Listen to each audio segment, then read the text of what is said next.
Hi everybody.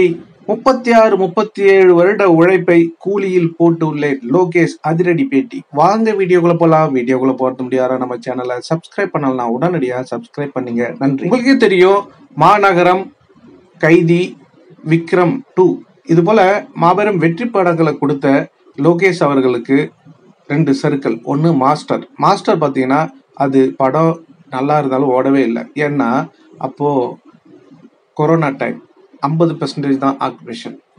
அதனால மொத்தம் ஒரு 70 கோடி தான் வசூல் பண்ணுச்சு. உங்களுக்கே தெரியும், அந்த படத்துடைய ப்ரொடியூசரே ஓப்பனாக சொல்லிட்டாரு. அதுக்கப்புறம் பார்த்தீங்கன்னா லியோ அவரே சொல்லிட்டாரு, ஆமாம் நான் செகண்ட் பார்ட், அதாவது செகண்ட் ஹாஃப் நான் கொஞ்சம் சொதப்பிட்டேன் அப்படின்னு. அதை விஜயுடைய தந்தையே சுட்டி காட்டி அவரை கேலி செய்ததாக விஜயனுடைய தந்தை SAC மேடையிலே சொல்லியிருந்தார். அதனால அவர் ரொம்ப மனம் நொந்து போயிட்டாரு.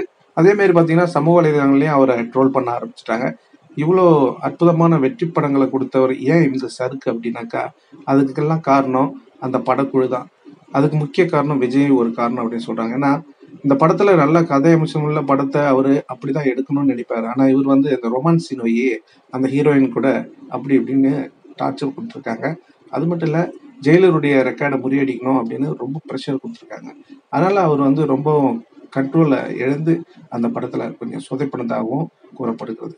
இப்போ அவர்கிட்ட முத சன் பிக்சர் அணுகுக்குள்ள சொன்னது என்னன்னா, எனக்கு யாரும் எந்த டிஸ்டர்பன்ஸ் கொடுக்காதீங்க, என்னுடைய இஷ்டத்துக்கு கொடுங்க, எனக்கு ஃபுல் ஃப்ரீடம் வேணும், நான் சொன்ன பிறகுதான் நீங்க ரிலீஸ் டேட்டையே அறிவிக்கணும் அப்படின்னு எடுத்த உடனே அவர் கட் அண்ட் ரைட்டா இந்த ரிக்வெஸ்ட்டை வச்சிருக்காரு. அதுக்கு சன் பிக்சரும் அக்செப்ட் பண்ணிக்கிட்டாங்க. அதுக்கேற்ற போலே அவருக்கு தனியா ஒரு ஆபீஸ் வைத்து அதுக்கான ஆட்கள்லாம் போட்டு அவருக்கு அட்வைஸ் பண்ணி அவருக்கு ஃபுல் ஃப்ரீடம் கொடுத்துருந்தாங்க.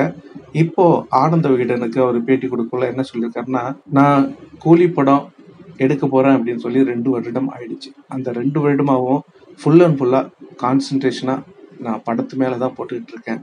இன்னும் என்னுடைய குடும்பத்துடனோ என் நண்பர்களுடனோ சமூக வலைதளங்களிலோ அதிகமாக ஈடுபடலை. என்னுடைய 36-37 வருட உழைப்பை முழுவதுமே இந்த படத்துல நான் போட்டிருக்கேன் அப்படின்னு அவர் அதிரடியாக கூறியிருந்தாரு. கண்டிப்பா அவருடைய உழைப்பு வீணாகாது, எல்லாமே வெற்றி அடையும் அப்படின்றது மட்டும் உண்மை.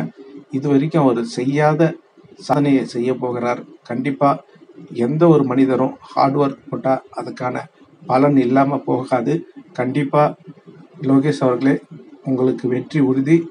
நீங்க எதிர்பார்க்காத ஒரு வெற்றியை நீங்க சந்திக்க போறீங்க. இது கண்டிப்பா நடக்கும். ஏன்னா நாங்க இருக்கோம், ஆண்டவன் இருக்காரு, உங்களை கைவிட மாட்டாரு, முக்கியமா தலைவர் இருக்காரு. அது மட்டும் இல்லைங்க, இவரு முழுக்க ஹார்ட் ஒர்க் போட்டிருக்கிறதா இவரே சொல்லியிருக்காரு இல்லைங்களா? இது வரைக்கும் எந்த படத்துக்காவது இப்படி சொல்லியிருக்காருங்களா? ஏன்னா சூப்பர் ஸ்டார் ரஜினிகாந்த்ன்றது ஒரு ஆப்பர்ச்சுனிட்டி. ஏன்னா அவரு லியோ என்ற படம் படுதோல்வி. அதனால இந்த படத்துல அவரு கம்பேக் கொடுத்தே ஆகணும். அதுவும் தலைவர் என்றது ஒரு வரப்பிரசாதம், அவரை வச்சு யூஸ் பண்ணிக்கணும் அப்படின்னு அவரு இந்த மாதிரி ஹார்ட் ஒர்க் போட்டு இன்னைக்கு ஜெயிச்சும் காட்டியிருக்காரு. படத்தை பார்த்துட்டு தலைவரே என்ன சொல்லியிருக்காரு தெரியுங்களா?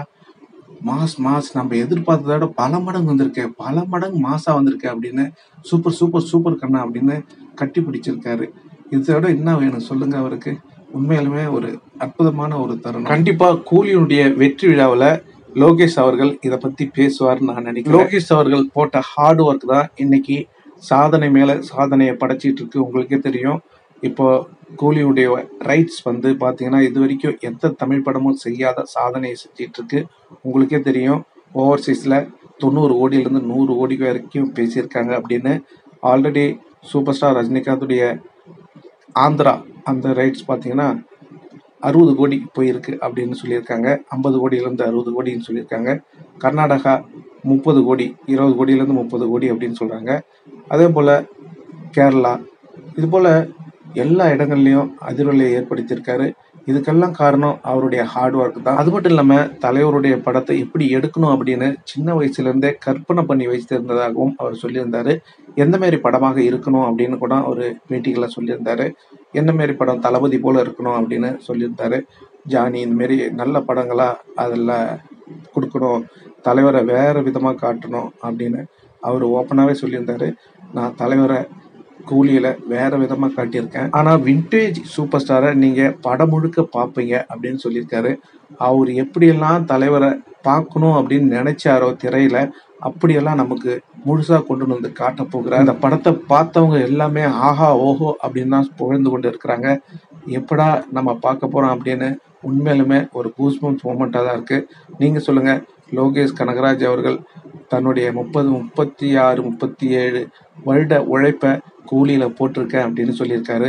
இதை பத்தி நீங்க என்ன நினைக்கிறீங்க? உங்களுடைய கருத்துக்களை கமெண்ட்ல சொல்லுங்க. கூலி படம் வெற்றி அடையுமா அப்படின்னு உங்களுடைய கருத்துக்களையும் சொல்லுங்க. கண்டிப்பா எவ்வளவு வசூல் பண்ணோம் அப்படின்றதையும் கமெண்ட்ல சொல்லுங்க. இந்த தகவல் உங்களுக்கு பிடிச்சிருந்தா லைக் பண்ணுங்க, ஷேர் பண்ணுங்க, கமெண்ட் பண்ணுங்க, முக்கியமா சப்ஸ்கிரைப் பண்ணுங்க. நன்றி, வணக்கம், ஜெய் ஹிந்த்.